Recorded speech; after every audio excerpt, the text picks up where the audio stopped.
Buenos días a todas, a todos. Gracias por estar acá presentes, a quienes nos siguen por medio de las redes sociales. Hoy desde la Red sobre Desigualdad y Pobreza de Auskal estamos muy contentos porque después de casi 2 años del proceso de investigación vemos plasmadas esos proyectos a nivel de América Latina y también por cada uno de los países en este libro que hoy se presenta llamado Los mercados laborales en América Latina, los grandes retos de la región. Y un servidor, Óscar Martínez, estará moderando precisamente la presentación, la cual la dinámica es bastante sencilla. En un primer momento, el doctor Luis Arriaga comentará el libro. En un segundo momento, de autoras y autores van a platicarnos brevemente sobre los casos nacionales y posteriormente vendría el doctor Francisco Urrutia, quien también comentará el libro y finalmente un segundo bloque de autoras y de autores quienes participarán. Y para terminar sería prácticamente preguntas del público, ya sea en las redes sociales o quienes están presentes vía Zoom. Pues sin más preámbulo, la verdad quiero agradecer mucho todo el apoyo de Auskal para llevar a cabo este libro y sobre todo por el tiempo que a las y los investigadores les ha prestado precisamente para poder realizar este proyecto de investigación que hoy se plasma en este libro. Entonces, sin más preámbulo, le doy la palabra al doctor Luis Arriaga. Muchas gracias. Buenos días, es un gusto saludar a quienes hoy nos acompañan desde las 30 universidades en los 14 países que conforman la Auskal. Los felicito, las felicito, me da mucho gusto ver su rostro. Saludo al doctor Francisco Urrutia, secretario ejecutivo de nuestra asociación, así como al doctor Óscar Martínez, coordinador de la Red de Desigualdad y Pobreza e investigador de nuestra Universidad Iberoamericana Ciudad de México. Felicito al doctor Martínez y a cada una y a cada uno de los autores de mercados laborales de América Latina, los grandes retos de la región. Se trata de una publicación especialmente pertinente en el contexto de lenta reactivación económica e informalidad laboral que hoy caracteriza a nuestra región. Para presentar este libro, me permitiré en primer lugar situar los desafíos latinoamericanos que refieren los autores en el contexto macroeconómico latinoamericano. Posteriormente abordaré algunos de los retos planteados por los autores para llegar a una conclusión con algunas líneas de incidencia que propongo a nuestras universidades para contribuir con el adecuado afrontamiento de estos desafíos. Entonces, inicio con el contexto macroeconómico. Los efectos económicos de la pandemia por COVID-19, desde luego, durante los últimos 2 años, que se dio una creación de un nuevo multimillonario cada 30 horas, al mismo ritmo de que 1 millón de personas pudieron ser empujadas a la pobreza extrema en 2022.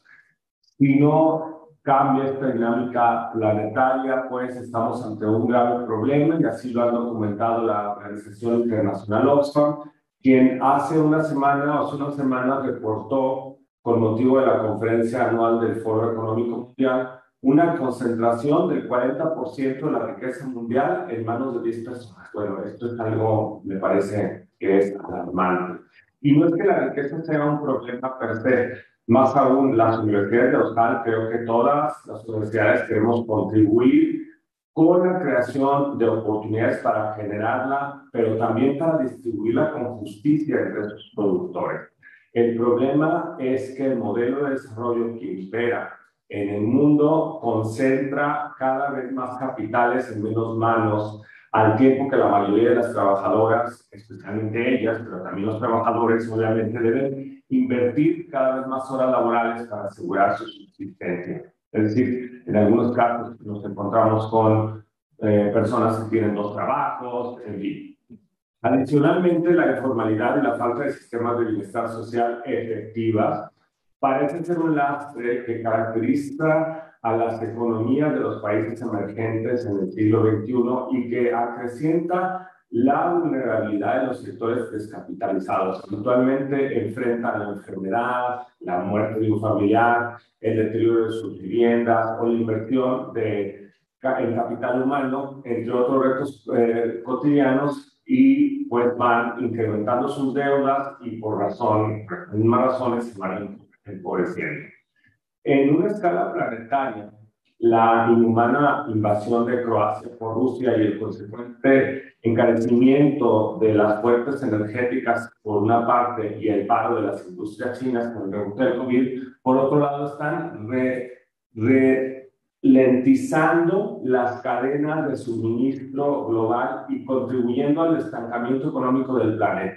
La economía de Estados Unidos reportó un decrecimiento de 1.4% el primer trimestre de 2022. En el Fondo Monetario Internacional pronostica una inflación global promedio del 7.4% al concluir el año. Bueno, contra una lectura que pueda ser desesperanzada de estos indicadores, también algunos autores destacan que las crisis económicas y financieras han sido en el pasado también oportunidades. Y esto creo que pues para nosotros es un reto como buscar cómo aprovechamos esto para tener oportunidades, redefinir las relaciones de poder e incluso pues hacerlo como lo hemos hecho siempre en favor de estas mayorías empobrecidas. La Gran Depresión deslegitimó el liberalismo a ultranza y justificó la intervención del Estado ante los mercados que concentran riqueza y distribuyen pobreza.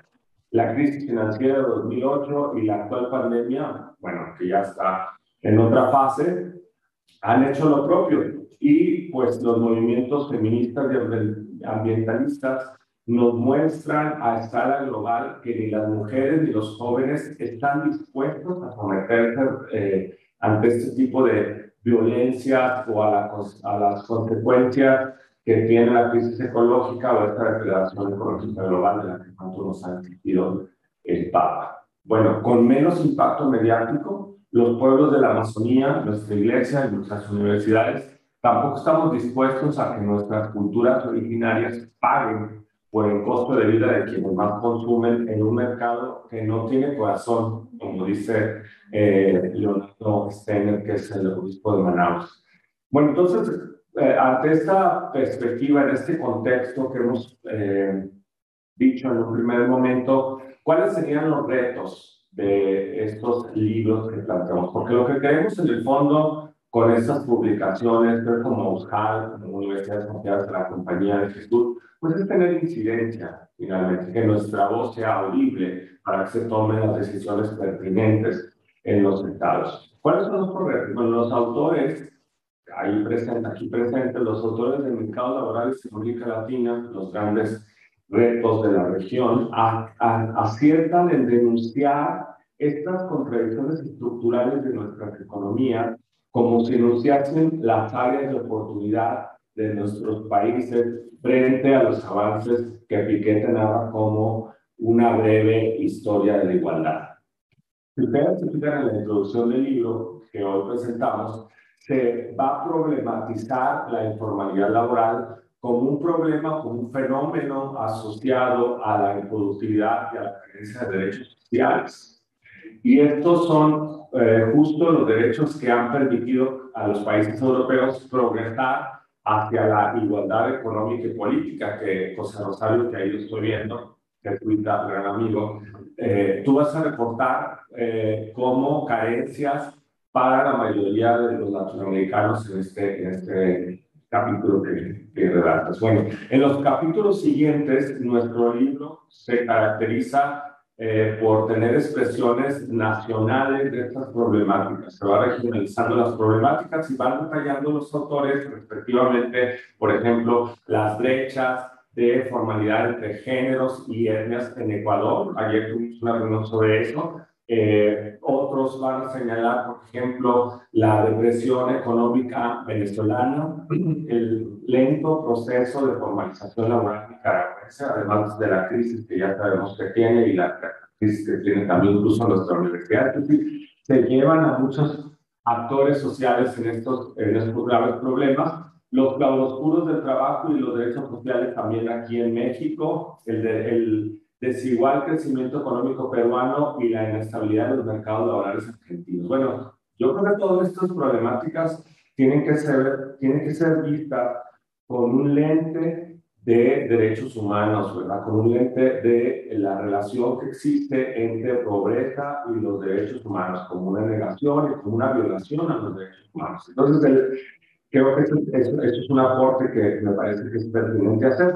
El análisis global con que el libro concluye enfatiza las perspectivas de formalidad, informalidad, así como la de género, los ejes analíticos para la comprensión de los mercados de trabajo latinoamericanos, refiere como desafío estructural para nuestros países el estancamiento general de los sectores de nuestra población que trabajan en la economía informal sin vías de acceso al trabajo remunerado con dignidad o a las instituciones que lo vinculan al ejercicio de los derechos y el bienestar social. Aquí me parece importante también decir que para mí, leyendo pues esta contribución que hacen, me parece que puede ser un buen insumo para alumnos y alumnas también que estudian este tipo de áreas. Por ejemplo, a mí me tocó ya hace algunos ayeres dar clases en un seminario sobre derechos económicos, sociales y culturales,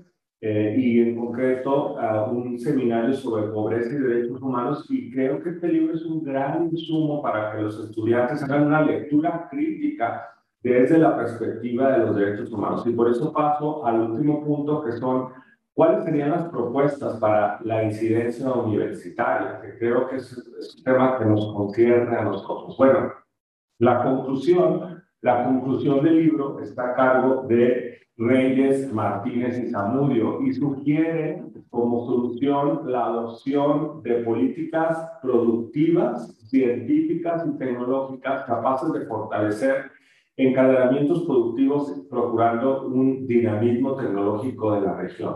Bueno, me gustaría que lo explicaran también, ¿verdad?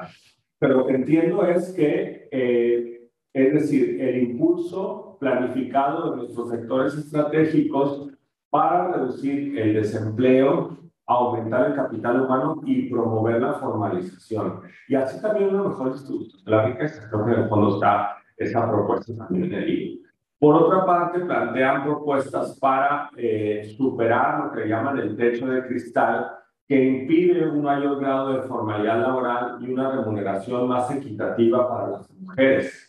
Proponen también el impulso a políticas de aseguramiento de ingresos a trabajadoras informales y subcontratadas, otro tema que también en mi vida fue muy importante cuando estaba colaborando en el Centro de Reflexión de Acción Laboral, cuando empezó todo este debate en torno a la subcontratación. Pero entonces, bueno, esta propuesta de proponer impulso a políticas de aseguramiento de ingresos a trabajadoras informales y subcontratadas tiene la intención de garantizar institucionalmente el cuidado de las mujeres cuidadoras y contribuyan a la dignificación y formalización del trabajo doméstico remunerado, que creo que también ha sido un gran debate en general en la región. Al plantear estas recomendaciones, hemos de ser cuidadosos para no reproducir estereotipos de género, sino a partir de la división del trabajo hoy existente hacia su reconversión en clave de unidad sustantiva entre todas y todos. Yo creo que eso es una clave también para nuestras universidades y para la incidencia que queremos tener como universidades confiadas en la compañía de Jesús. Los últimos párrafos del libro concuerdan con otros análisis publicados por Austral respecto al grave incremento de la vulnerabilidad de nuestra población luego de 2 años de pandemia y de contingencia sanitaria. Bueno, ya hemos presentado otros documentos que van en esta misma línea de visibilizar estas graves falencias. Incluso hemos tenido pláticas o charlas Austral con Michelle Bachelet, por ejemplo, un tema muy recurrente que ustedes están planteando, cómo a partir de la pandemia se han visibilizado estas falencias estructurales que han perdurado por décadas en nuestra región, ¿verdad? La desigualdad y todos estos temas.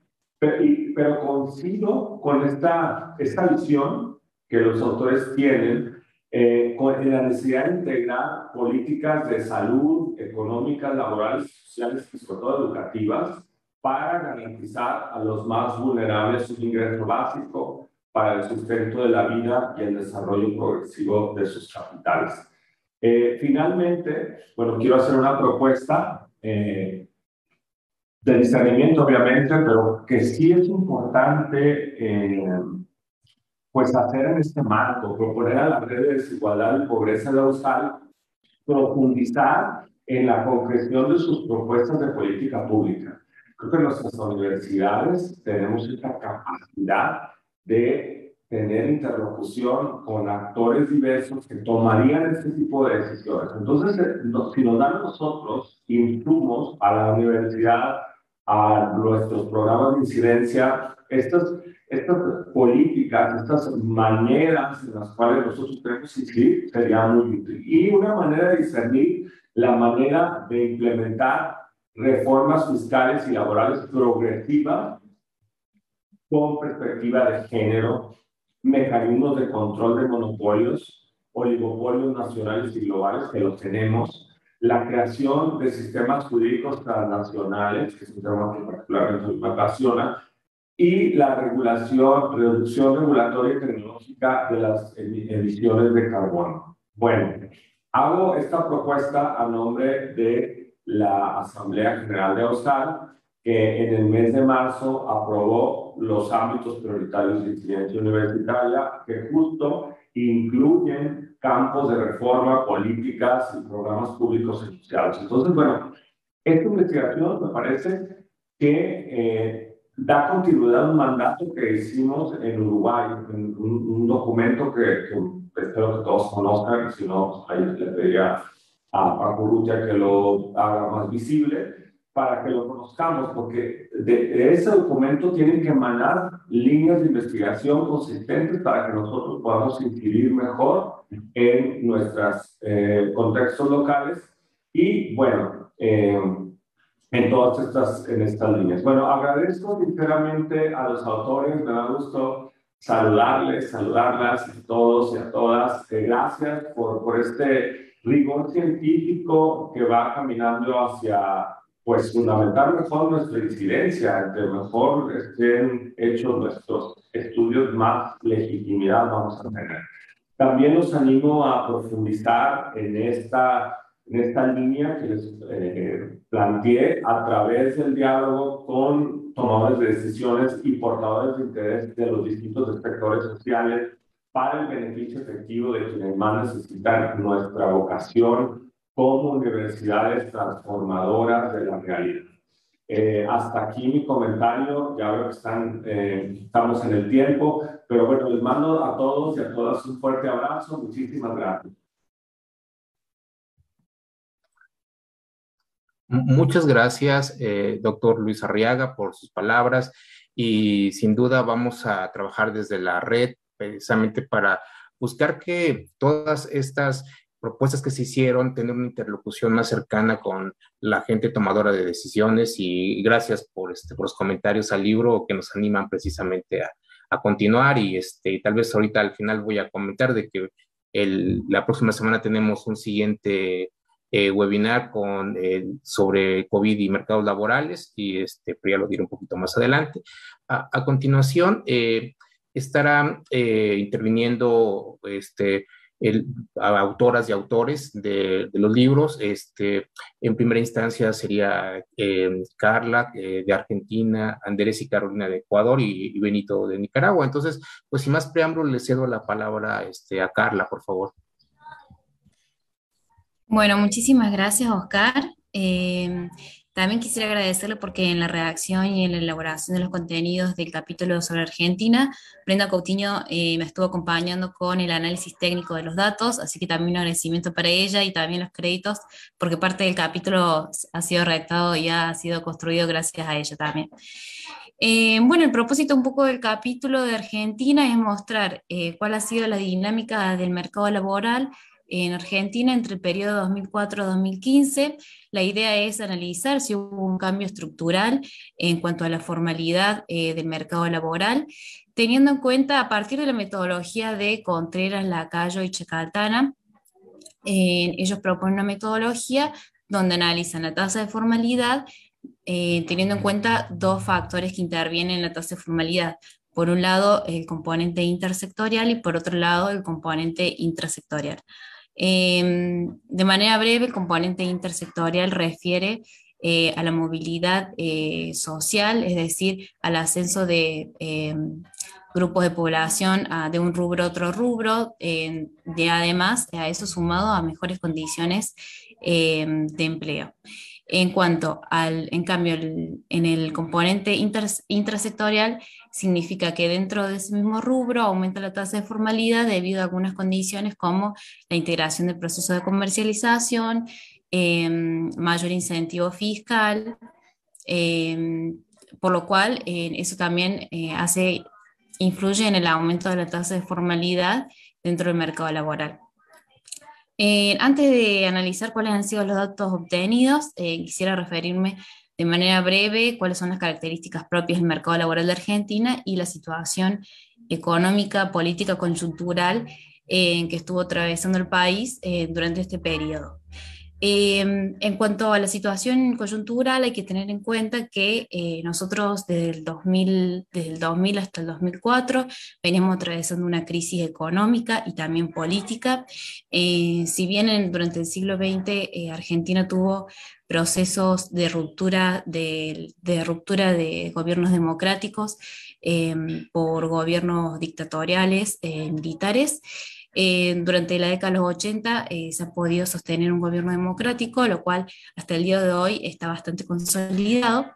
Eso no significa que no haya conflictos, por supuesto, dentro del gobierno y también con otros sectores de la sociedad, pero por lo menos el sistema democrático a partir de la década de los 80 está bastante consolidado, con fuerte legitimidad. Distinto es el caso de la parte económica, en donde no ha cesado periodos de crisis y de crecimiento con altas tasas de inflación, lo cual ha sido uno de los problemas y sigue siendo uno de los problemas vigentes y más importantes de la economía argentina. En este periodo nosotros veníamos saliendo de una crisis donde el sistema de convertibilidad, que fue lo que hizo que durante la década de los 90 hubo varios años sin inflación, había perdido su vigencia.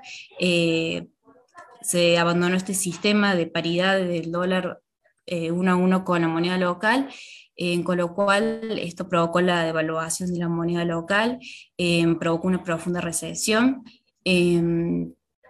Y bueno, eso hizo que hubo mucha capacidad ociosa por parte de los trabajadores, el salario real era muy bajo, y también había muchos puestos disponibles de trabajo, con lo cual la verdad es que sinceramente una pequeña mejora económica iba a significar grandes mejoras en la tasa de empleabilidad. Esto a grandes rasgos antes del periodo. Durante la época que vamos a analizar de 2004 a 2015, hubo un crecimiento exponencial del Producto Bruto Interno desde el 2004 hasta el 2009 aproximadamente. Ahí hubo una caída fuerte y luego desde el 2010 hasta el 2014 hubo una época de bajo crecimiento del 2%, lo cual era significativamente menor a las tasas que veníamos contabilizando a partir del 2014, que eran tasas del 7 y el 9%.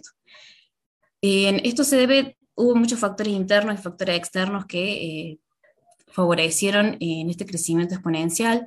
En cuanto a los factores internos, por un lado, fue la mayor cantidad de planes sociales, también el hecho de la devaluación, eso hizo que que el sector primario, que es una de las actividades que más genera divisas en Argentina, sea realmente competitivo para el exterior. Entonces eso significó un flujo de divisas a la economía argentina, con lo cual hubo tasas de superávit fiscal y superávit en la balanza de pagos. A su vez, también hubo una fuerte política de formalización laboral, de mayores incentivos para que se formalicen los empleados. También hubo mayor control de evasión de regulaciones laborales y en esta época también se reanudó lo que son las negociaciones colectivas, con los cuales los sindicatos volvieron a recobrar su importancia que habían perdido hace unas décadas atrás. Esto por un lado. En cuanto a factores externos, hubo una gran demanda tanto de China y Asia productos de bienes primarios.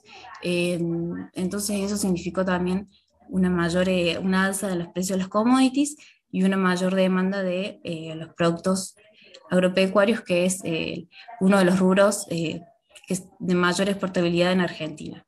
Por otro lado, el principal socio comercial de Argentina, Brasil, también se había recuperado económicamente, con lo cual eso significaba mayores importaciones de productos argentinos a Brasil. Esto básicamente lo que hizo fue que toda esta capacidad ociosa que había en el mercado laboral, que hay que recordar que durante la época de los 90 había altas tasas de informalidad, pudieron recobrar nuevamente a sus empleos, pudieron recuperarlos y a su vez, gracias a las políticas de promoción de formalidad laboral, esto también favoreció que haya mayores tasas de formalidad durante este periodo. Sin embargo, luego con la crisis del 2008, que si bien no afectó a Argentina tanto en el sistema financiero, sino en el sistema comercial, también hubo conflictos del gobierno con el campo por un aumento en retenciones. También empezaron a aumentar los índices de inflación, con lo cual eso también generó una pérdida de poder adquisitivo en el salario real. Todo esto también generó mayores conflictos del gobierno con sectores de la oposición. Esto generó que el crecimiento, además de las consecuencias de la crisis del 2008 en Estados Unidos, esto generó que el crecimiento disminuyera muchísimo, y además aparecieron surgir otros problemas que daban a entender de que este crecimiento era algo quizás más coyuntural, temporal, y no era algo sostenido en el tiempo. Esto en cuanto a la coyuntura económica y política. Ahora volviendo a los números, nosotros lo que hicimos fue, a partir de esta metodología propuesta por Lacayo, Contreras y Chacaltana, tomamos la encuesta permanente de hogares, que es relevada por el INDEC, el Instituto Nacional de Estadísticas y Censos. Cabe aclarar de que durante este periodo el INDEC ha sufrido una caída en su credibilidad y su confiabilidad por presuntas intervenciones políticas en los sistemas de medición. Eso es un aspecto a tener en cuenta. Pero bueno, quitando al lado de eso, esta encuesta permanente de hogares es el único sistema de medición que nos permite comprobar de manera regular en el tiempo cuáles han sido los índices de pobreza, de migraciones y en este caso también los índices de empleabilidad. Nosotros de la encuesta permanente de hogares tomamos, por un lado, la fase, cabe aclarar que esta encuesta permanente de hogares se recaba datos de manera trimestral durante todos los años. Estos datos son relevados a partir de los 30 aglomerados urbanos principales de Argentina, es decir, que hay tantas localidades como partes, aquellas poblaciones que viven en sectores rurales, que no están contemplados dentro de esta encuesta. Por otro lado, dentro de esta encuesta se ha tomado uno de los ítems que ha sido cuál ha sido la principal ocupación en los últimos 10 días. La ocupación principal, a través de ese dato, hemos analizado, hemos hecho dos cortes. El primer corte es el primer trimestre de 2004 y en el segundo corte es, en el último trimestre de 2004 y el otro corte ha sido el primer trimestre del 2015. Entonces, a partir de esos datos estuvimos comparando cuáles han sido los resultados que obtuvimos tanto en el 2004 como en el 2015 y a partir de allí hemos obtenido la variación de la tasa de formalidad, analizando estos dos componentes. Lo que nos ha dado, que si bien hubo un crecimiento de la tasa de formalidad, el componente intrasectorial fue mayor que el componente intersectorial. Esto quiere decir que si bien hubo un mayor crecimiento en las tasas de formalidad dentro del mismo rubro, esto no significó una movilidad social de un rubro a otro rubro por parte de los empleados, es decir, que si bien hubo una mayor oferta laboral, esto no significó que hubo realmente un crecimiento en cuanto a la estructura del mercado laboral y mayor movilidad.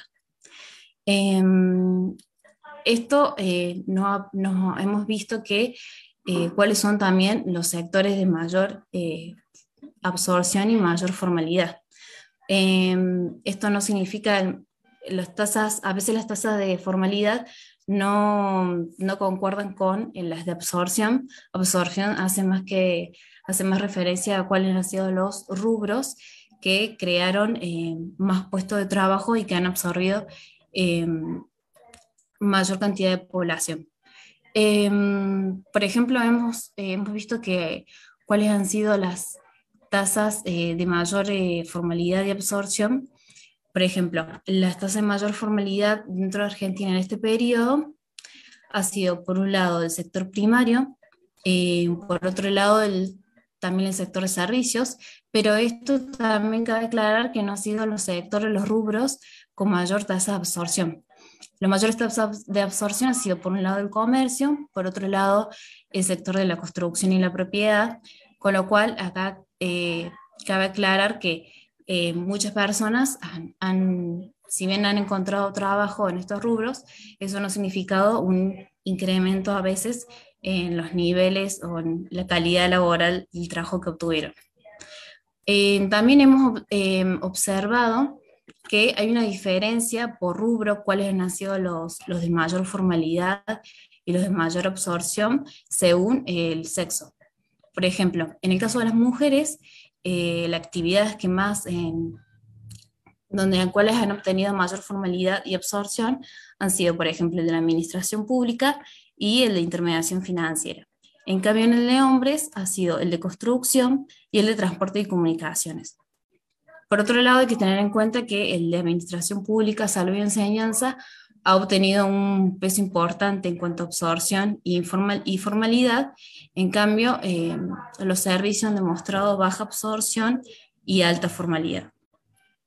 Esto cabe aclarar que, por ejemplo, en el sector administrativo, salud y enseñanza, si bien son rubros que absorben o necesitan son intensivos en capital humano, no requieren tanto capacitación técnica como otros sectores, como por ejemplo el de servicios, o el de los sectores primarios que también son bajos en recursos humanos, pero son intensivos en capital. Entonces eso hace que, si bien las personas que se han sumado a estos rubros han obtenido trabajos de alta formalidad, realmente no ha significado no han tenido una gran capacidad de absorción, por lo cual no han incorporado muchos puestos de trabajo.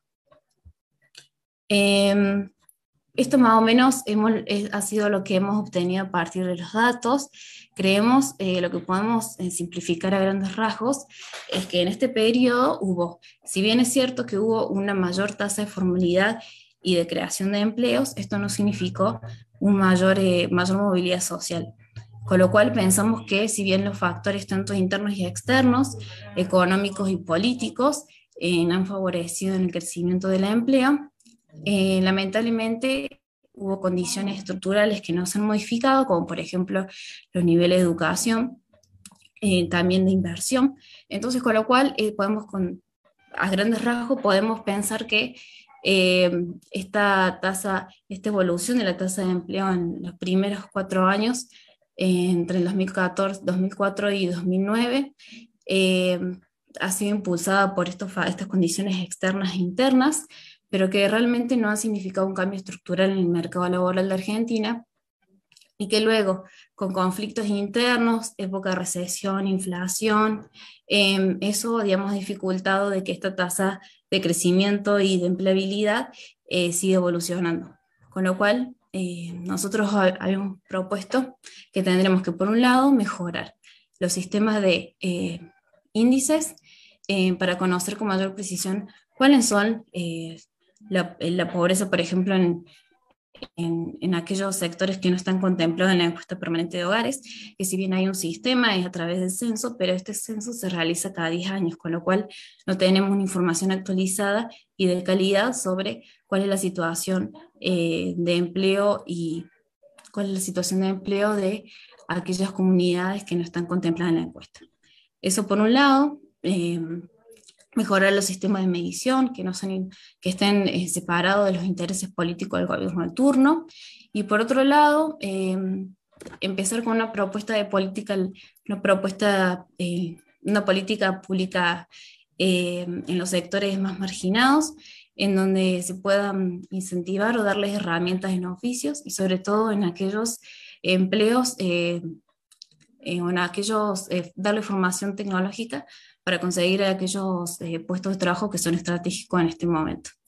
Así que bueno, muchas gracias por el espacio y los invito a que continúen, a que lo lean el capítulo Argentina, que con mayor profundidad van a poder quizás entender cómo ha sido la evolución del mercado laboral en Argentina durante este periodo. Gracias, Carla, te agradezco mucho.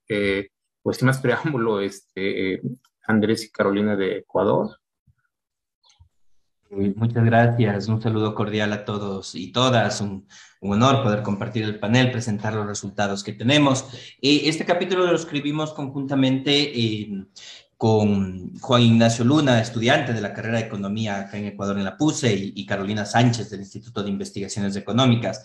Vamos a ocupar 8 minutos, espero, a 3 voces en su momento. Yo quisiera plantear que, claro, también nos propusimos el reto de darle un valor diferenciador al capítulo e introdujimos el análisis de las brechas específicas de género y etnia, que son elementos que nos llevan a un elemento central que planteamos en este capítulo. Finalmente, el mercado laboral, que genera esa intermediación entre los procesos económicos con los elementos de bienestar, pero que dada la realidad ecuatoriana en particular y latinoamericana en general, termina siendo un gran reproductor de desigualdades y de vulnerabilidades, ¿verdad?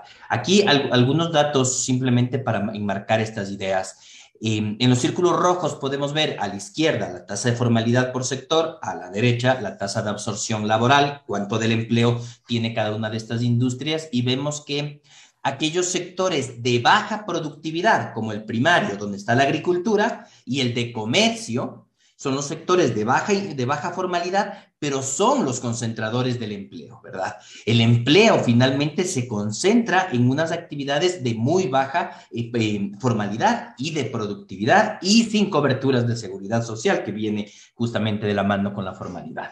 Mientras que en ese círculo morado que vemos arriba, vemos aquellos sectores que tienen alta formalidad, y a la derecha podemos ver que concentran muy poquito del empleo.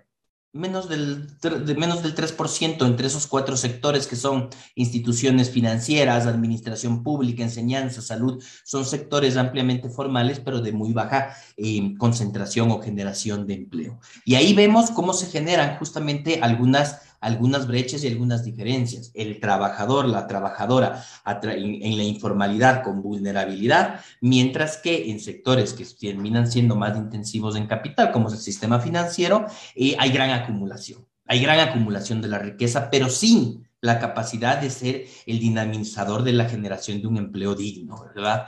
Pasemos la lámina, por favor.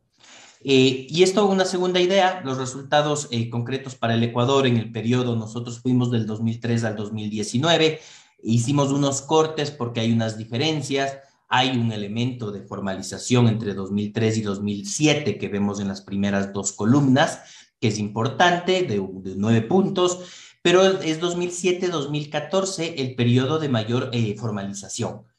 Mientras que 2014 a 2019 para el caso ecuatoriano ya es un proceso de estancamiento económico y de decrecimiento del producto en algunos años, que es justo antes de la pandemia. Luego, cuando llega la pandemia al Ecuador y a la región en general, le tomó estancada o decreciendo, y la pandemia profundizó unas crisis y profundizó unas brechas de desigualdad que son fuertes.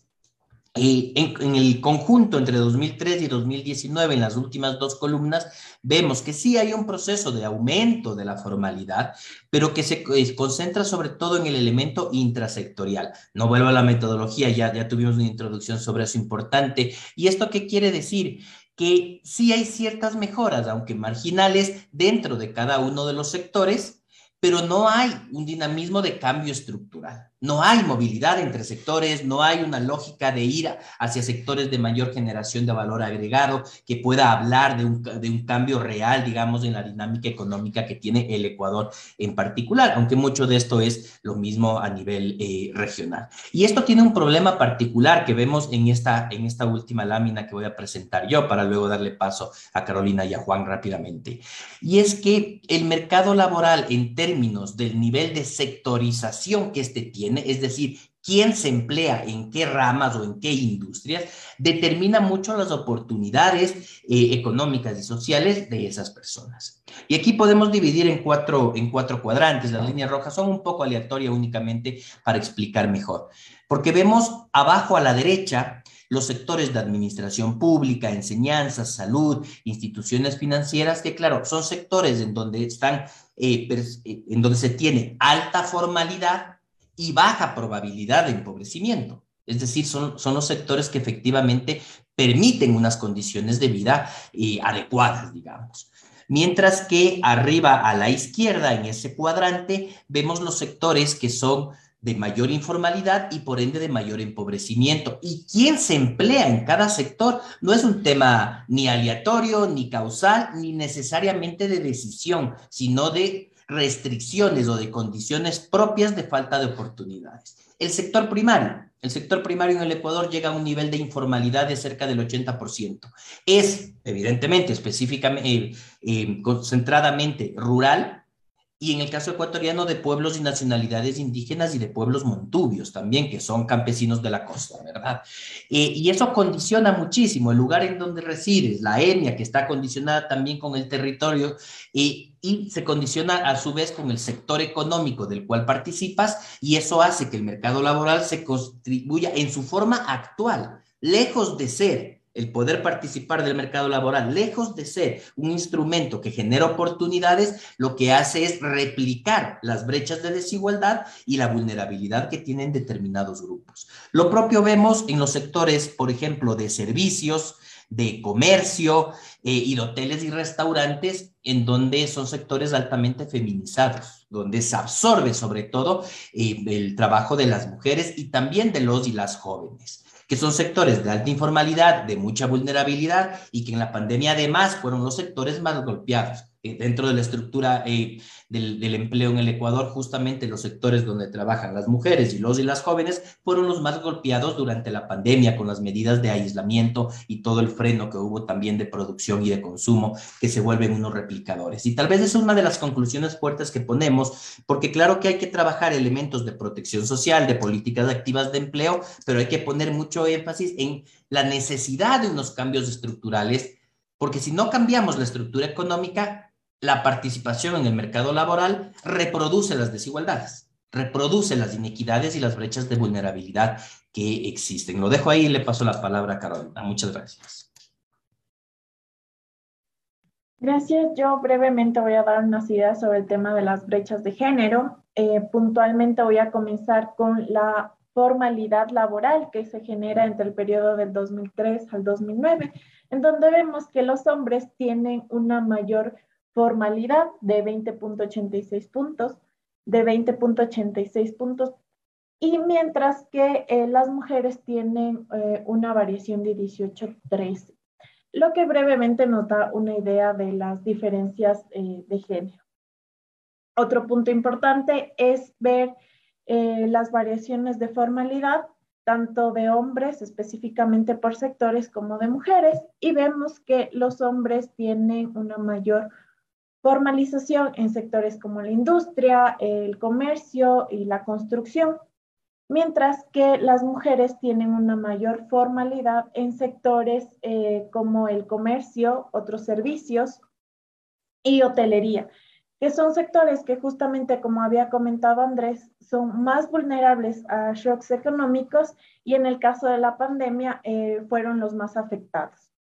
Entonces, en términos generales, hemos visto que la segmentación por género de las actividades económicas ubica a las mujeres en sectores de mayor informalidad, lo que aumenta su vulnerabilidad económica en comparación con los hombres.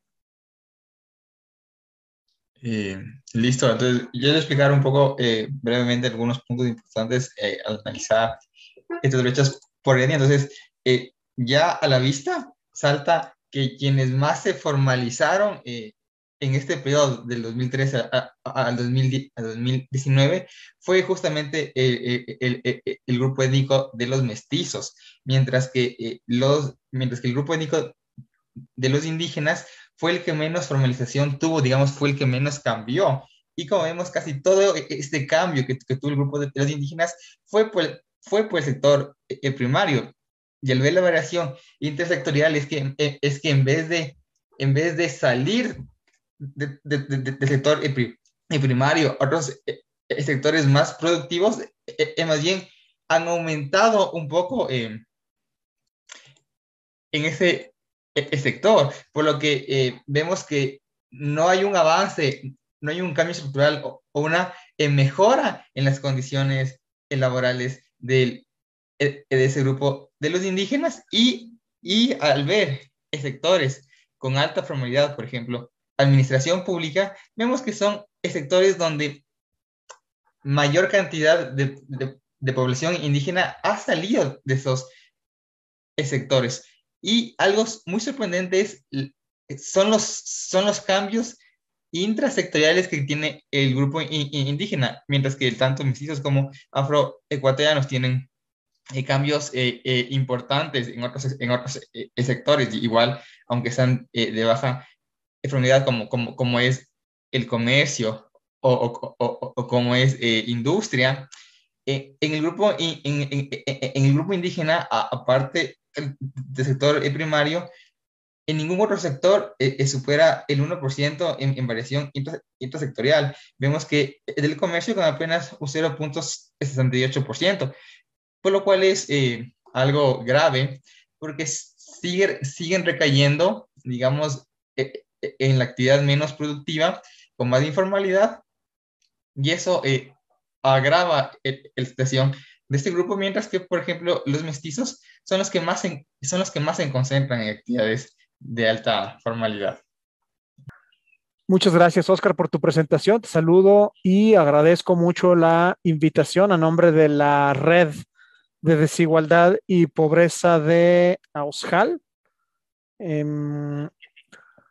para presentar esta pertinente publicación. Saludo a cada una de las personas que hoy nos acompañan, de la red y del auditorio que nos escucha.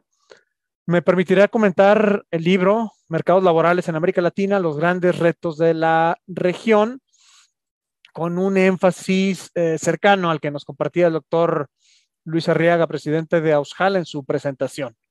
Me refiero al énfasis en las orientaciones para las políticas públicas construidas a partir de los análisis de cada mercado nacional, con la finalidad de fortalecer progresivamente la formalidad laboral y el bienestar social con equidad de género en nuestra región. Y voy a hacer este comentario en el orden de aparición de los distintos países en el capitulado del libro. Me refiero a Ecuador en primer lugar, Venezuela, Nicaragua, México, Perú, para terminar con Argentina.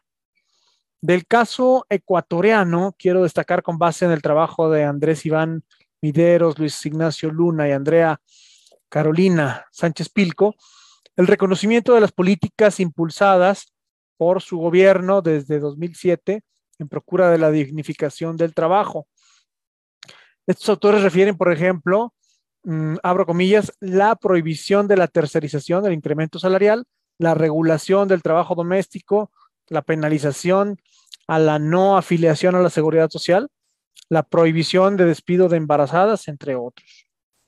Por otra parte, estos avances contrastan con la permanente informalidad laboral y sus causas que ellos atribuyen al bajo crecimiento económico, a una mayor oferta laboral, a la rigidez de las regulaciones laborales, los altos impuestos, el bajo nivel educativo de la fuerza laboral y a la poca capacidad del Estado También refieren causas estructurales como los altos costos a la aportación en la seguridad social, tendencias demográficas crecientes y a la migración como causas de la desaceleración económica. Mientras estos límites estructurales del mercado de trabajo ecuatoriano no se trasciendan significativamente, me parece que seguirán siendo necesarias las medidas que el propio Mideros, escribiendo con Nora Fernández, nos recomendaba desde el año pasado en el contexto de la pandemia, cuando publicaba un capítulo sobre el caso ecuatoriano en el breviario de políticas frente a la desigualdad, pobreza y vulnerabilidad que AUSJAL presentó. Entre estas recomendaciones de Mideros y Fernández, me refiero a fortalecer los instrumentos de protección social enfocados a garantizar el consumo básico de los hogares, combatir la desnutrición infantil, el abandono escolar, ambas variables claves para la reproducción de la pobreza, en este caso su no reproducción, y la ampliación de las transferencias de apoyo a las familias de vulnerabilidad, en particular con infantes menores de 2 años de edad. Políticas necesarias en este proceso de lenta reactivación económica al día de hoy. Paso ahora al caso venezolano, sobre el cual Demetrio Jesús Marota y María Gabriela Ponce Subillaga destacan la urgencia de transformar el modelo económico de Estado interventor hacia uno que fomente la inversión productiva en sectores estratégicos prioritarios y la generación de empleos formales en el largo plazo, con base en un plan de desarrollo. Plantean también la posibilidad de apoyarse en una flexibilización laboral muy cuidadosa y sin menoscabo de los derechos constitucionales para favorecer el empleo y la formalización del mismo.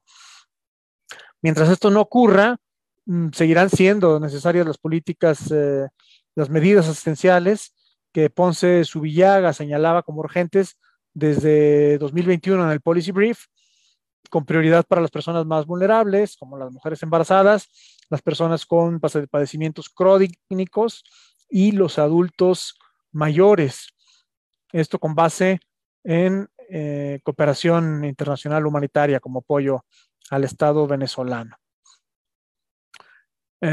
Sobre el caso nicaragüense, voy a hablar con particular prudencia dada su actual complejidad. Alder Miguel Contreras y Benito Lacayo encuentran en él mayores niveles de informalidad entre los varones, quienes predominan en el empleo agrícola, y no así entre las mujeres, se concentran más su trabajo en el comercio, sin que entre ellas, digamos que no hay informalidades, solo el comparativo que plantean Contreras y Lacayo. Destacan ellos que la informalidad del empleo femenino, sin embargo, podría estar subestimada debido a que muchas de sus actividades laborales no se cuantifican siquiera en la estadística nacional. Y refieren que además de esta situación, la exclusión y la autoexclusión laboral, así como la crisis sociopolítica en su país y la pandemia, hoy me atrevo a incluir para este y todos los países la invasión a Ucrania y las relaciones económicas tirantes entre Rusia y la Unión Europea, como fenómenos que sin duda inciden en la poca claridad de datos sobre informalidad en el mercado laboral nicaragüense. El propio Alder Contreras con Nelson Salazar nos planteaban hace un año que la política fiscal recaudatoria y contractiva ralentizaría el proceso de reactivación económica pospandémica en Nicaragua y reconocían a las remesas y al turismo como sectores clave para la recuperación económica, como nos sucede en México con remesas, turismo, entre otras industrias como la petrolera y la automotriz por acá. Esperaban también Contreras y Salazar, sin ingenuidad, que el proceso electoral transcurriera con relativa paz, de modo que contribuyera a la recuperación de la confianza del consumidor y a la inversión interna y externa, y en concreto proponían medidas como incrementar la liquidez y la reducción de las tasas de interés, tema especialmente complicado este año por los altos niveles de inflación que vivimos. Lo digo de manera descriptiva, actualizando, y no como una crítica anacrónica. También recomendaban incentivos fiscales en apoyo a las empresas creadoras de empleo, la adquisición prudente de deuda pública para financiar estas medidas, acompasadas con alguna modificación de la regulación financiera en el país. Para hablar del caso mexicano, me apoyo, por supuesto, en el capítulo a cargo de Óscar Martínez, Brenda Cutiño y Javier Reyes, quienes también explican que los procesos de exclusión y autoexclusión, así como los patrones intra e intersectoriales, inciden especialmente en nuestras tasas de formalidad, informalidad. Prevalece la informalidad en el sector primario y el educativo, donde hay mucho autoempleo, y en cambio en el terciario de servicios y el financiero destacan los niveles de formalidad más consolidada. Refieren también al sector público y el de servicios básicos como carentes de procesos de formalización durante los últimos años. Ya en 2021, Cutiño y Martínez enfatizaban en el Policy Brief la necesidad de reforzar los procesos de fortalecimiento de los mercados laborales con medidas y mecanismos para atender lo que era urgente, además de la crisis sanitaria, la reactivación económica. Voy ahora al caso peruano, donde Mario Roncal Solesi denuncia la discriminación contra la mujer en el establecimiento de contratos sin prestaciones laborales, al mismo que celebra moderadamente el crecimiento de la formalidad durante los últimos 15 años. Digo moderadamente porque destaca que se trata de los empleos con menores remuneraciones y también anuncia una disminución del crecimiento en los últimos años y responsabiliza por ello a una menor inversión privada en empleos formales y a la falta de personal calificado para favorecer esta inversión. Para terminar, trato el caso argentino, donde Brenda Gisela Cutiño y Carla Sofía Viñoli proponen el incentivo económico y el acompañamiento académico al estudiantado en las regiones más vulnerables como una medida para favorecer que estudien las carreras más demandadas y estratégicas para el desarrollo laboral de aquel país. Plantean también el impulso a políticas de fomento al emprendimiento y la innovación frugal, es decir, abro comillas, la innovación simple, sostenible, económica, ecológica y con un enfoque humano, cierro comillas. Y destaco además lo publicado hace un año por la propia Viñoli en el Policy Brief, por su generosidad y concreción a la hora de establecer un conjunto de sugerencias para el gobierno de Argentina al enfrentar la crisis pandémica y pospandémica presente en su expresión económica. Entre ellas destaco la exhortación de Viñoli a mejorar la gestión y planificación responsable del gasto público, la reactivación de las oficinas de control de la corrupción, evasión fiscal y transparencia, el subsidio básico temporal a la población sumida por debajo de la línea de pobreza y el acompañamiento de los programas sociales con requisitos como la participación en programas de empleo, capacitación y escolarización. Un momento para continuar. Viñoli sugería entonces, además, incentivos fiscales y apoyos técnicos para las empresas que mantuvieran su planta de empleo a lo largo de la crisis y a sectores estratégicos como la construcción, turismo, generación de energía, comunicaciones y pequeñas y medianas empresas. Me apoyo en la concreción de estas recomendaciones para plantear con el doctor Luis Arriaga la necesidad de que no solo esta red, sino todas nuestras redes dedicadas a la investigación sigan considerando la incidencia en políticas públicas como el derrotero de su actividad académica. Así lo hacen Reyes, Martínez y Zamudio cuando cierran su mirada global a nuestros mercados laborales en la región, planteando integrar políticas de salud, económicas, laborales y sociales que garanticen el ingreso, la alimentación y la salud para los más vulnerables. Termino con un ejemplo de política como esta, son las que impulsa la Fundación BRAC y los premios Nobel Banerjee y Duflo han documentado, operando en una veintena de países y demostrando sus altos niveles de asociación con la superación de la pobreza por parte de los y las sujetos que participan en ellas. Me refiero a programas que integran, como nos sugieren en la conclusión del libro que hoy presentamos, transferencias económicas suficientes para alimentarse y cuidar la salud, capacitación laboral, formación para el emprendimiento, microcréditos, no políticas solo de microcréditos ni solo de transferencias, y mentoría personal para superar el reto socioafectivo de trascender la pobreza y el complicado tránsito que implica emprender. Pongo este ejemplo porque el día de hoy es una de las apuestas dialogadas entre AUSJAL y el Consejo Episcopal Latinoamericano como alternativa para ensayar en América Latina lo que pudiera ser una política integradora para la superación de la pobreza en nuestra región, y lo hago con conocimiento de causa respecto a los retos sociopolíticos y de financiamiento que implica el impulso a este tipo de políticas, además de la configuración de los estudios aleatorizados necesarios para documentar su impacto.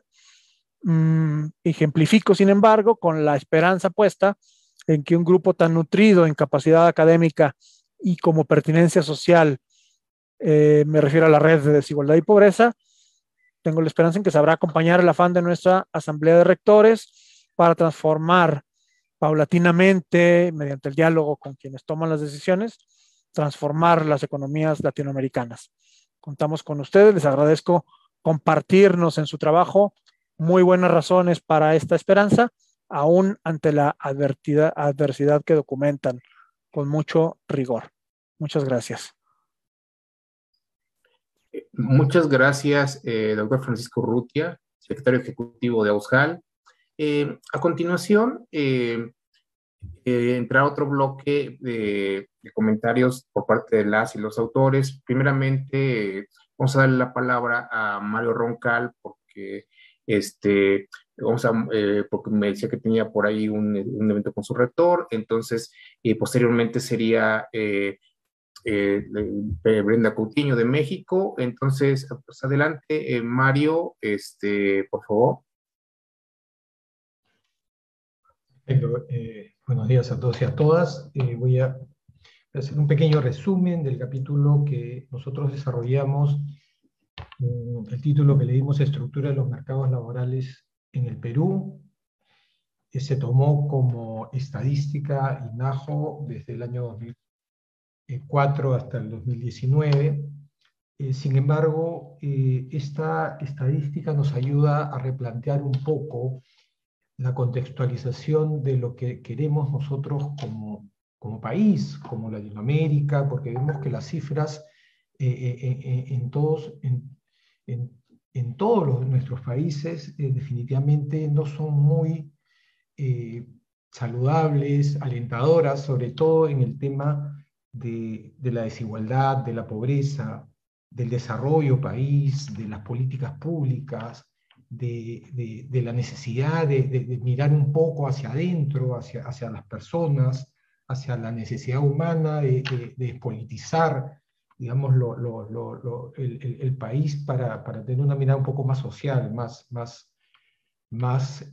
humana y mucho más sensible sobre los problemas que realmente aquejan a nuestro país. Si yo hablo sobre los años 2015, me voy un poquito más atrás, porque yo he caminado mucho por mi país, he estado por la selva, he estado por la sierra, y he visto la pobreza que existe, esa desigualdad sobre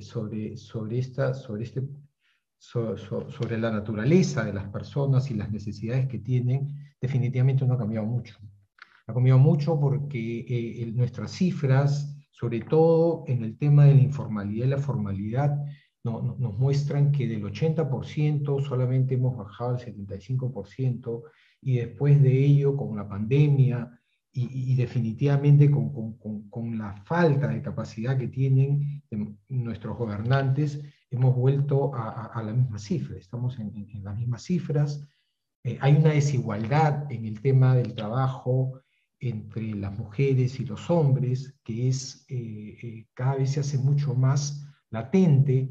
Mi país tiene un grave problema, sobre todo en el tema del desarrollo de la mujer. Hay hogares con jefatura femenina crecieron en 127% del 2001 al 2018. Sin embargo, la jefatura masculina solamente ha crecido un 35%. Entonces, eso quiere decir que hay muchos hogares que han sido abandonados por hombres, mujeres que hacen las veces ¿cómo se llama esto?, de jefes de familia, y que definitivamente en este contexto no consiguen un trabajo sólido, un trabajo que realmente pueda sostener a la familia, desarrollarse.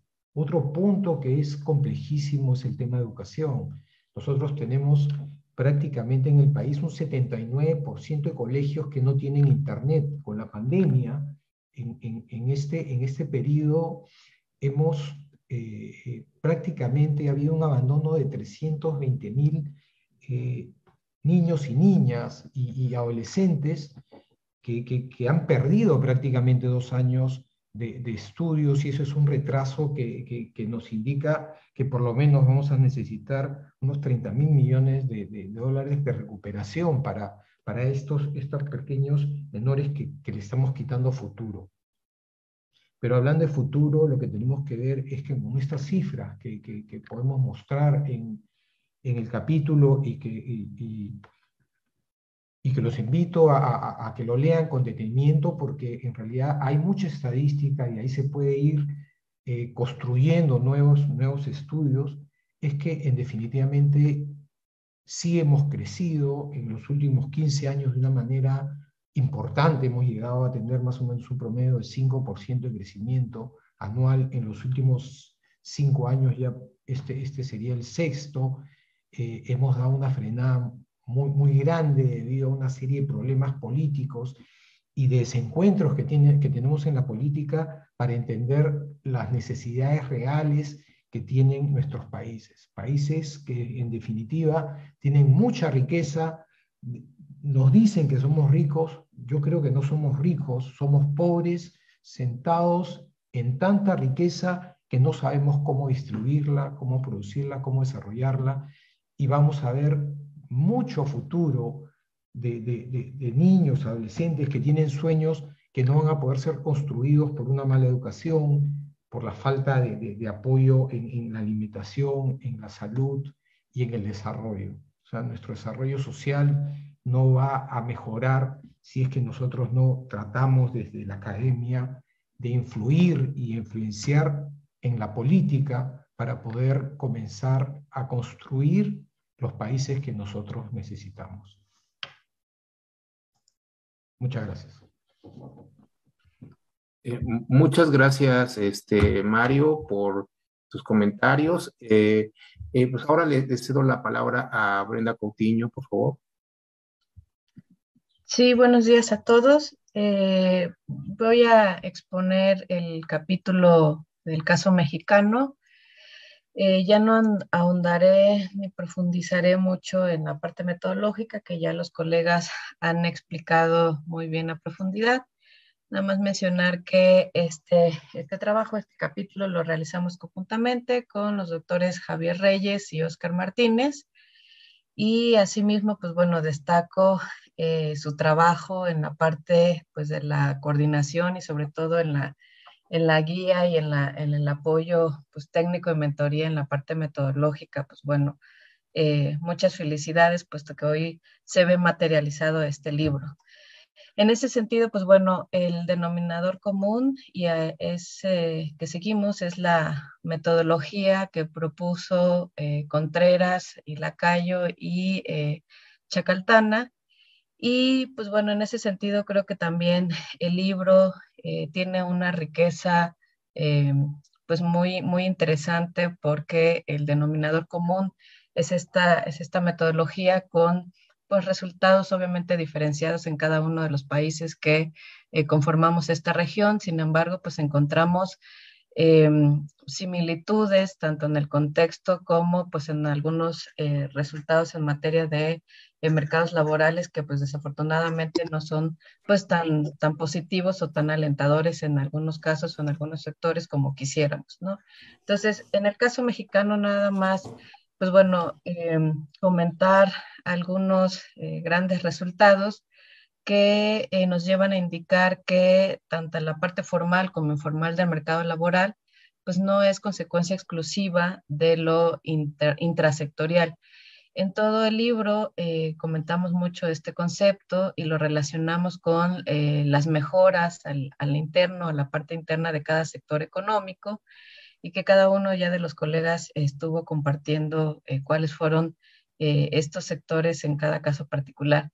Y en la parte intersectorial también hacemos énfasis, o más bien lo definimos en cada uno de los capítulos, que es definida como esta consecuencia de los desplazamientos que se da entre trabajadores procedentes de sectores altamente informales hacia sectores que presentan pues niveles de informalidad más altos.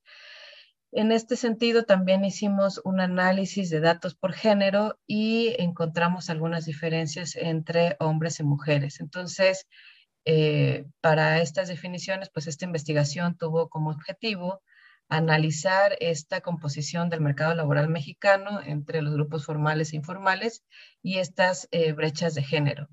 En el primer apartado del capítulo, pues bueno, hicimos una revisión del contexto y encontramos que la tasa de trabajo informal ha disminuido levemente durante los 15 años, pero que pues esto no es significativo si consideramos un sector muy amplio de la población que a pesar de estar ocupada, pues sigue reportando una tasa de informalidad laboral alrededor del 56.1% en el año 2020.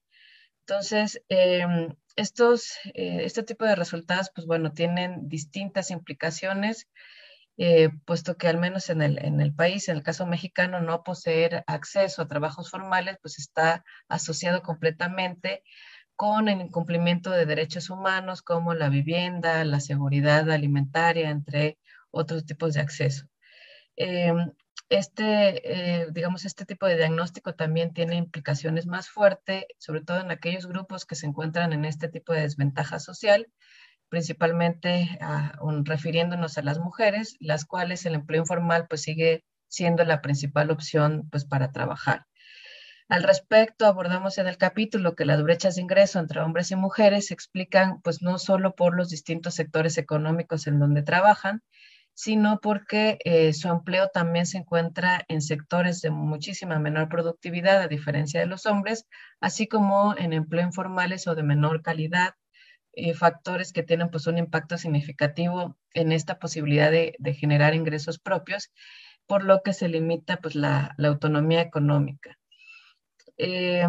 También mencionar que de la parte de la construcción de la base de datos, siguiendo esta metodología que mencionaba anteriormente, utilizamos pues la encuesta más significativa en México, que es la Encuesta Nacional de Ocupación y Empleo, la ENOE, para dos cortes de años que fueron obviamente previos al COVID. Hacemos este énfasis, puesto que un análisis previo a esta contingencia sanitaria, pues habría que analizarla con mucho mayor profundidad.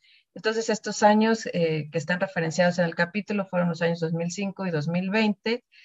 Esta encuesta recolecta pues trimestralmente información sobre las condiciones laborales, de ocupación y desocupación, tanto de la informalidad laboral, y seleccionamos de esta base cinco variables. Una de ellas es que si se encuentra el individuo ocupado al momento de la entrevista, el sector económico en el que labora, el acceso a los servicios de salud por el trabajo, la edad y el sexo. Y a partir de ello, pues bueno, hicimos una serie de análisis que nos dieron resultados tanto por sectores como a nivel global, En este sentido, los invitaría también para que pues de manera pormenorizada pudieran revisar los resultados no solo del capítulo mexicano, sino de todos los que conforman el libro. Sin embargo, nada más mencionar muy rápidamente que los resultados, perdón, globales en el caso mexicano entre el periodo 2005 y 2020 mostraron una variación ponderada de esta tasa de formalidad de 2.60 y que esta variación la podemos explicar en un 60.8% a través del componente intrasectorial, es decir, aquel que resulta de los cambios de políticas y ajustes dentro del sector en comparación con el componente intersectorial que únicamente explica el 39.2%. En cuanto a las diferencias por sexo, en este mismo periodo encontramos que los hombres efectivamente presentan un mayor incremento en la tasa de formalidad de 2.8% en comparación con el caso de las mujeres, que es menor de 1.6%. Y finalmente, pues bueno, decir que esta evidencia empírica que se muestra en la región de América Latina pues muestra que estas pautas de generación de empleo y sus características dependen mucho de la composición del crecimiento económico productivo y también que es muy importante pues el contexto institucional del mercado laboral en donde pues estas variables se mueven. De esta forma, pues bueno, analizamos durante todo el capítulo esta dinámica y sobre todo este ritmo de formalización laboral de los puestos de trabajo y su relación con la distribución sectorial de la mano de obra. Entonces, el panorama que sustenta pues este deficiente desempeño de esta variación ponderada que mencionaba del 2.6%, es característico de esta estructura del mercado laboral mexicano y por tanto decimos que este análisis que realizamos de manera intra e intersectorial demuestra que la proporción estimada para ambos componentes pues tiene una vinculación completamente con el mercado laboral que es tendiente a estructurar los incentivos contributivos al interior de cada sector económico relacionado con los tamaños de empresa, del dinamismo del empleo y la productividad del sector, por citar algunos, más que a capitalizar la productividad del sector que se encuentran al margen de la formalidad y que al final de cuentas tienen un potencial recaudatorio en función del aumento de la base contributiva, es decir, del componente intersectorial.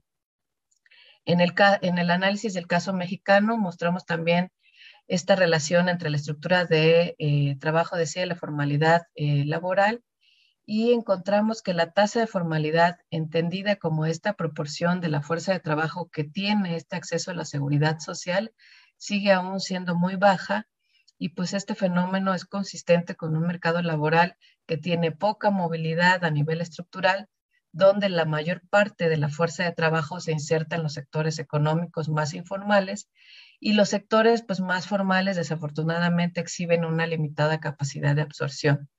Entonces, a partir de estas estimaciones que nosotros proponemos en las variaciones a nivel global de la tasa de formalidad laboral, concluimos que en el caso mexicano, la estructura de los sectores económicos de la población económicamente activa, así como el arreglo institucional del mercado laboral, están incidiendo de forma directa tanto en la tasa de formalidad como en la tasa de absorción ponderada.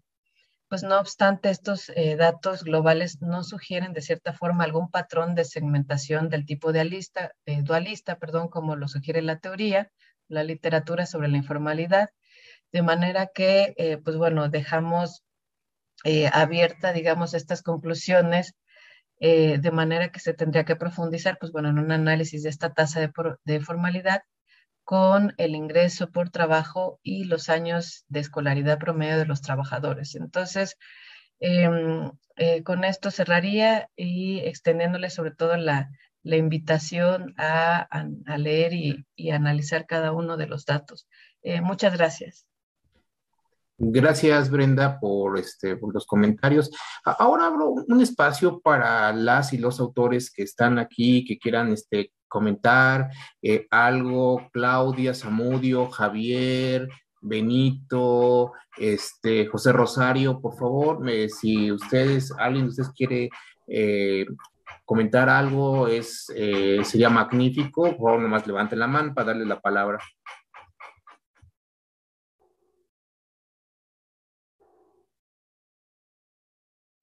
Adelante, Javier.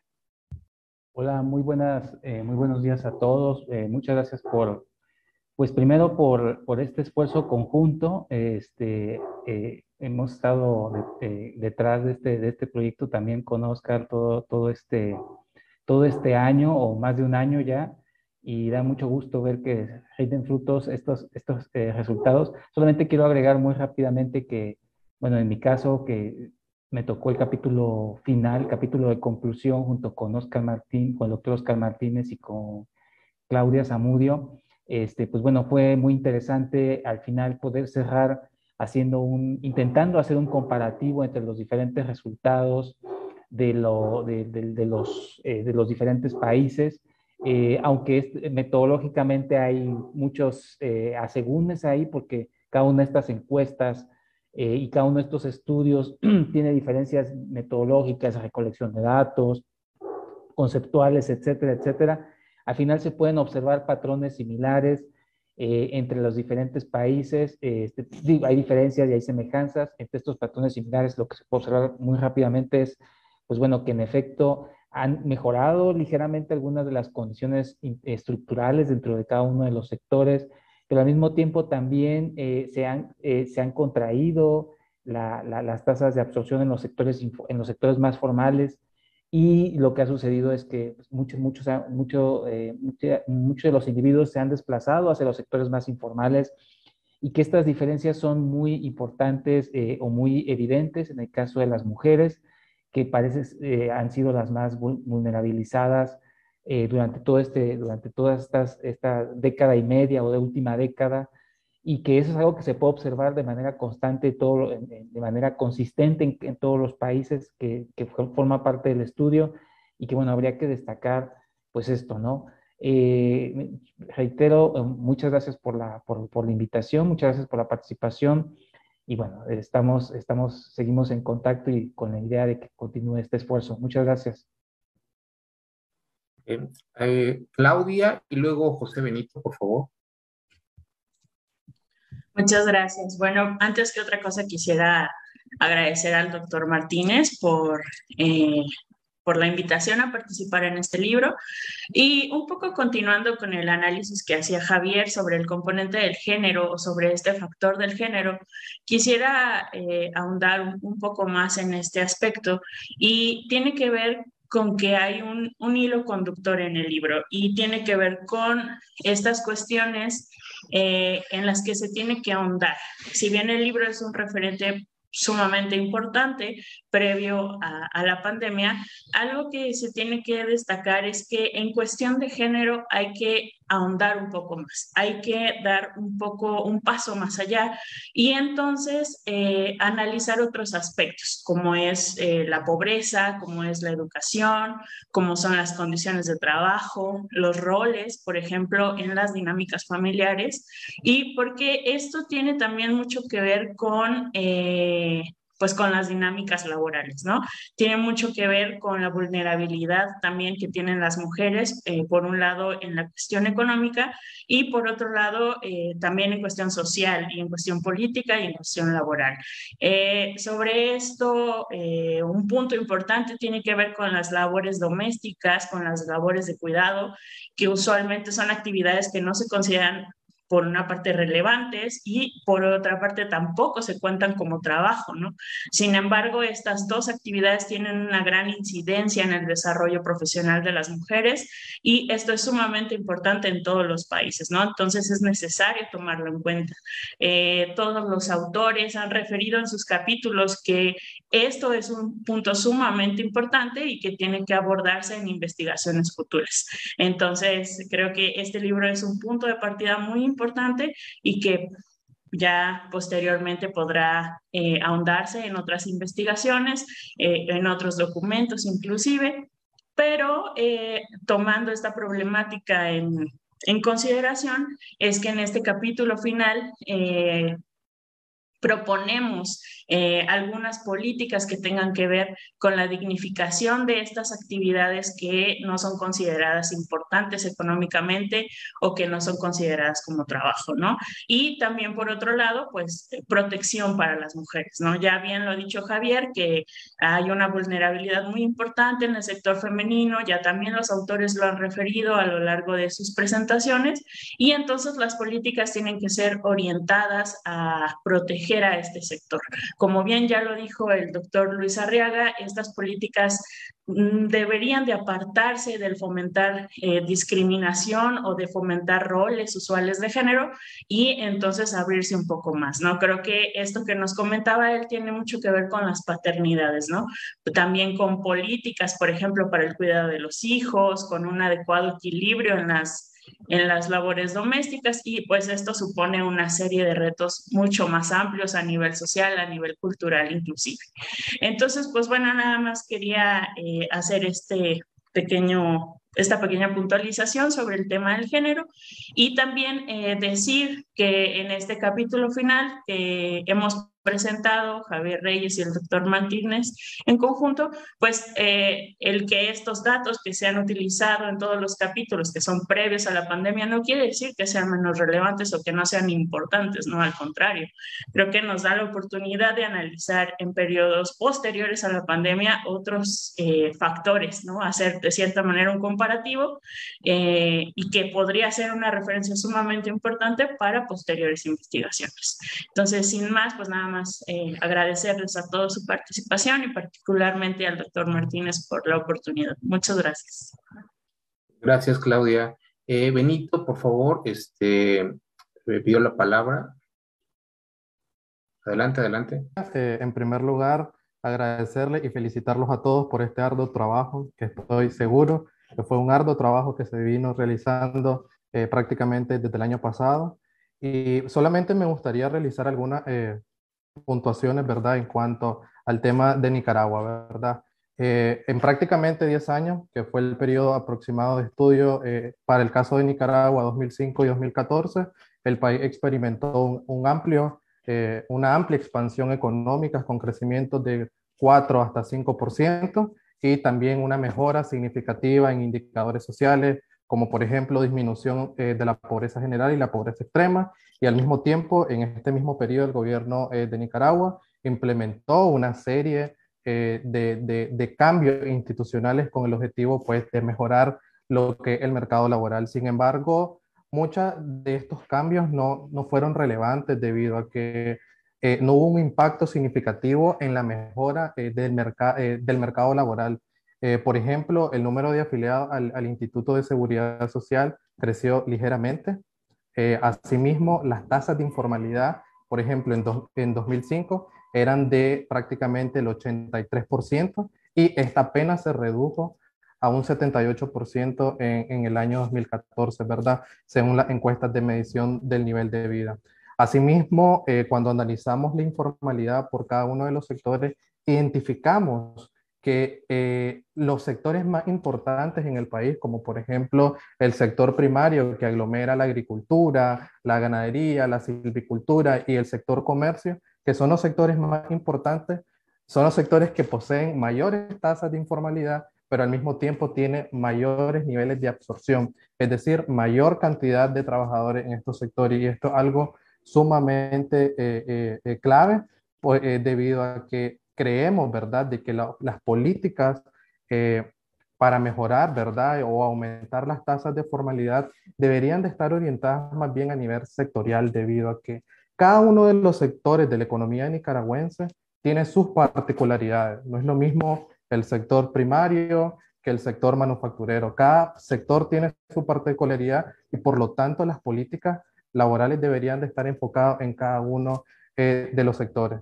Y bien, como ya mencionaban algunos de los otros panelistas, algo sumamente importante que en el caso de Nicaragua se podrían abrir nuevas líneas de investigación es conocer el impacto que han tenido al menos la crisis sociopolítica que inició en 2018, el impacto del COVID-19 y conocer cómo estas inestabilidades han impactado en el mercado laboral nicaragüense debido a que esta información es incierta. Actualmente no se tiene datos para poder continuar con esta investigación, pero esperemos que en los próximos años podamos retomar y poder continuar analizando el tema de la formalidad, que es un punto muy importante.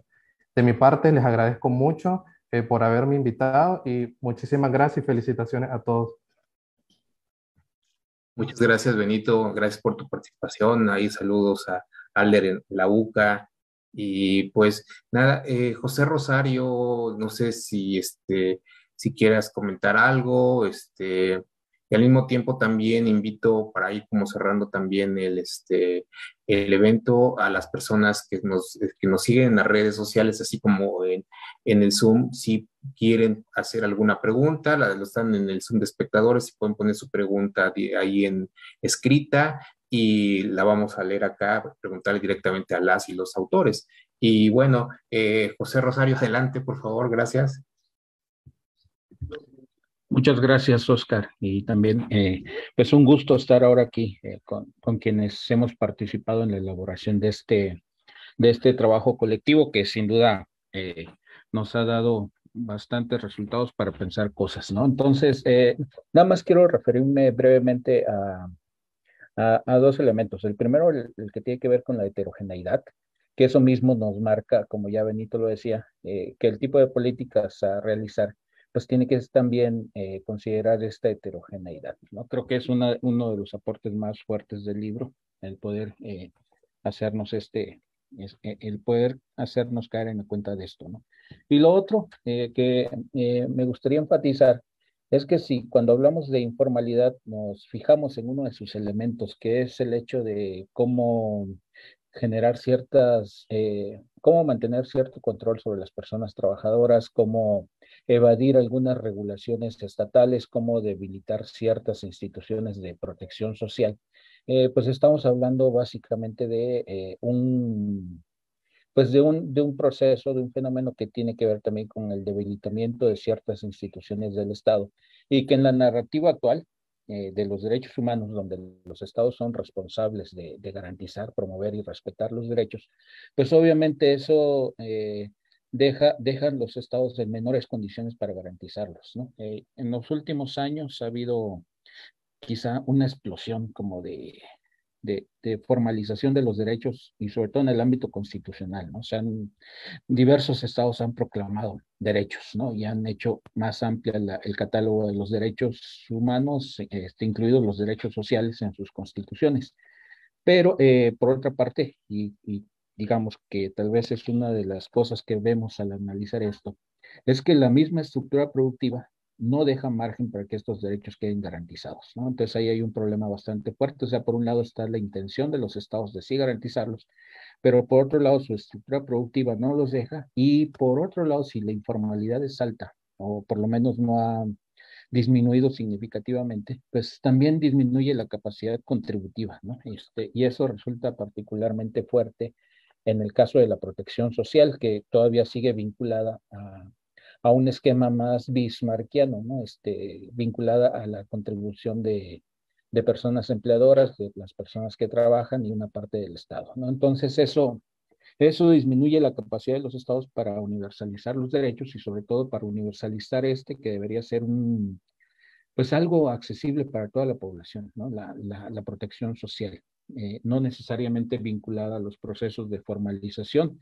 Pero bueno, por ahí me gustaría enfatizar esto nada más, ¿no? Que sí hay un fuerte impacto de la informalidad en la garantía de los derechos. Los estados quedan no solamente por falta de voluntad, sino también por las mismas estructuras que tienen y por la poca recaudación, pues quedan en condiciones bastante débiles para garantizarlos. Entonces también las políticas que se sugieran tendrían que considerar estas instituciones, ¿no? Esta institucionalidad y cómo evitar, o más bien cómo hacer que aún con los niveles de informalidad que tenemos y que registramos y que quedan bastante evidentes aquí, pues eso no implique necesariamente el proceso de desvinculación con respecto a esta obligación de los estados para garantizar los derechos, ¿no? Bueno, es lo único que quería enfatizar a propósito de mi contribución. Y bueno, pues muchas felicidades a quienes estamos hoy aquí, a quienes hemos hecho posible esto. Y Oscar, muchas gracias por la coordinación.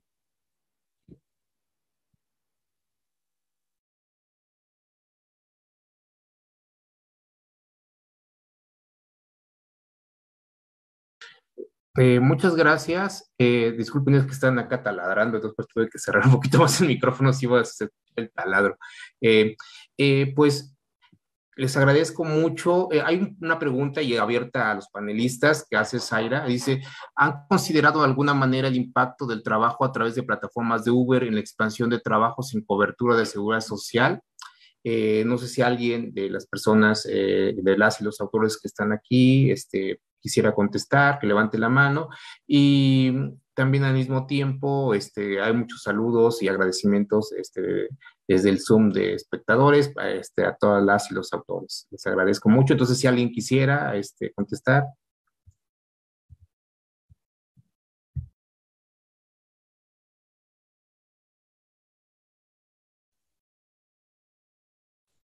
Buenos días. Para dar una respuesta, no dejar en silencio. Sí. Me parece muy bien. Al menos en nuestro caso, en el capítulo directamente no, pero sí que hemos hecho algunos análisis y observado también otras investigaciones que estamos en camino sobre el tema de Uber y otras plataformas, y sin duda, al menos caso ecuatoriano, eso ha sido un tema de una expansión muy fuerte y en informalidad, incluso por falta de una regulación laboral específica para el tema. Sin duda es un tema de mayor informalidad y precarización laboral, la forma en la que se han estado expandiendo esas plataformas. Eso podría señalar de mi parte.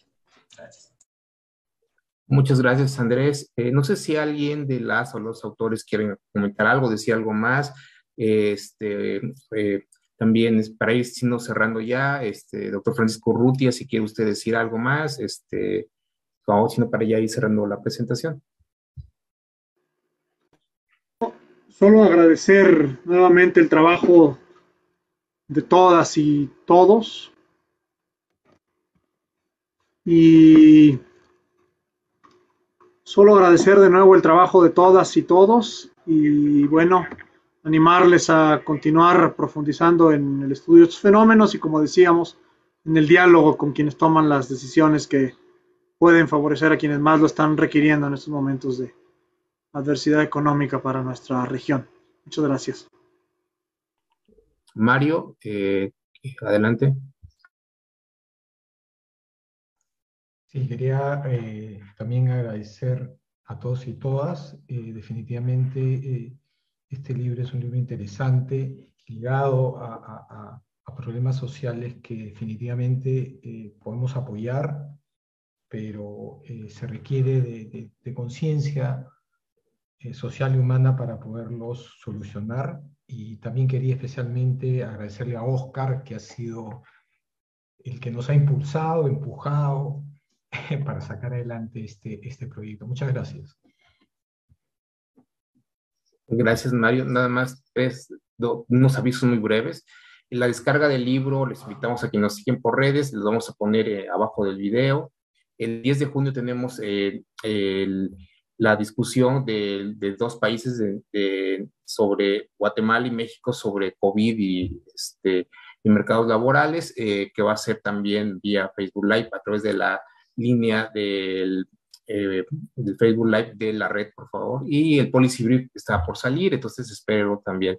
Bueno, no me resta más que agradecerles a todas y todos por esta presentación y por el esfuerzo a lo largo de estos años para materializar nuestras investigaciones, y precisamente en ese gran reto que nos ha lanzado el doctor Luis Arriaga Valenzuela, para transformar estas propuestas y concretamente hacia acciones con el diálogo con aquellos hacedores de política pública. Pues les agradezco mucho a todas y a todos, y pues no me despido, sino nos vemos próximamente. Gracias.